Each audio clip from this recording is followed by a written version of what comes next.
السلام علیکم دوستو، میرا نام ہے بلال اور آپ دیکھ رہے ہیں books by Bilal YouTube channel, اور ہم کرتے ہیں اس چینل پر گفتگو کتابوں کے حوالے سے، اور میں آپ کو بتاتا ہوں ان کتابوں کے بارے میں جو آپ کو ضرور پڑھنی چاہیے۔ تو آج ہم اس ویڈیو میں جس کتاب کے بارے میں بات کر رہے ہیں اس کتاب کا نام ہے اکابر کا ذوق مطالعہ۔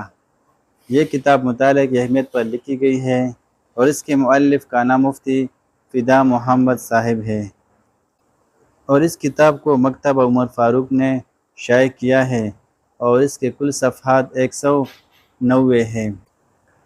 یہ ایک واضح اور ناقابل انکار حقیقت ہے کہ مسلمان قوم ایک درخشاں تاریخ رکھتی ہے۔ ان کی عظمت صدیوں پوری دنیا پر چھائی رہی، علم و حکمت کے میدان میں ان کا غلبہ رہا، ان کی علم و دانش کی درسگاہیں آباد رہیں۔ کثرت مطالعہ، وقت کی قدر و منزلت اور تول کر صحیح استعمال انہوں نے اپنی ذمہ داری سمجھ رکھی تھی، جس سے ان کو اتنا بڑا انعام ملا۔ اہل علم کے محترم اور باوقار کاررواں میں بے شمار شخصیات ایسی ہیں جو وقت کی قدردانی، صحیح استعمال اور کثرت مطالعہ سے آسمان علم تک پہنچے۔ آج آسمان علم پر شمس و قمر کی طرح عالمی انسانیت پر انوارات علم کی ضیاء پاشیاں کرتے ہوئے نظر آتے ہیں۔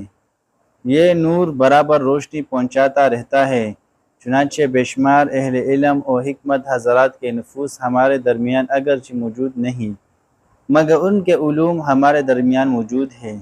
ان کے علمی کمالات کی اصل یہی مطالعہ ہے۔ ماضی قریب میں علماء دیوبند کی امتیازی اور نرالی شان اس قدر درخشندہ اور تابندہ ہے کہ اگر ان کے علم، دوستی اور مطالعے کے ذوق و شوق کے واقعات جمع کیے جائیں تو اسے دیکھ کر انسان کی عقل دنگ رہ جاتی ہے کہ یہ کس قسم کے لوگ تھے۔